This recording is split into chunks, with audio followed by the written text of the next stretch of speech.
Hi guys, it's Emily here again, and I'm with baby Gilbert, and we're going to show you what to do for infant CPR. So we're going to go back to our UABCs, and we're going to start with U for unresponsive. Now with babies, it's a little different.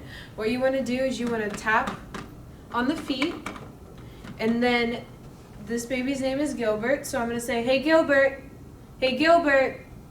Again, I'm tapping on the feet and trying to see if it is in fact unresponsive. Okay, now that we've determined it's unresponsive, we're going to go to A for airway. Now, with babies, they usually have a really large head and a small body. And again, when we're talking about babies or infants, they're from 0 to 12 months of age or 0 to 1 year. Okay, so the sniffing position for their airway, it's going to literally look like you're sniffing for something in the air like this, and that's how we make sure that the infant's airway is open. Okay, so now that we've opened, we're going to go for B, for breathing, and we're going to look, listen, and feel just like we would for an adult. And so we're going to put our hand on the chest, and we're going to put our ear over here, and we're going to look at the chest, and I don't see any chest rise, chest fall, I don't feel anything, and I don't hear any sounds coming out of the baby. So now what we're going to do is we're going to go on to the rescue breaths.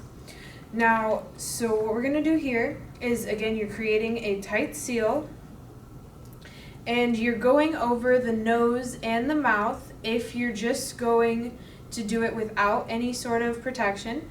And if you're doing it with protection, we're putting him in the sniffing position, again, creating a seal, chest rise a little bit, chest fall, chest rise a little bit, chest fall.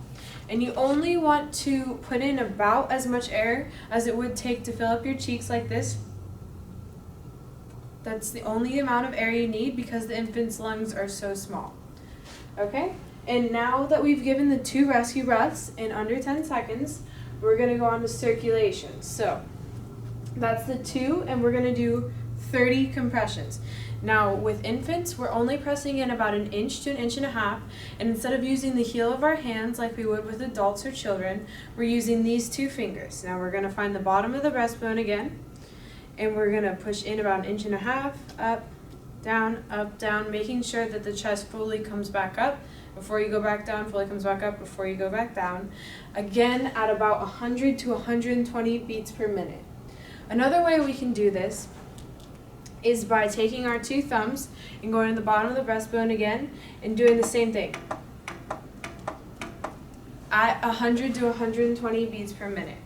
Okay? And then we would continue this with our 2 rescue breaths again in under 10 seconds, sniffing position, chest rise, chest fall, chest rise, chest fall, and we come back. Again, any help you provide is going to help the person substantially.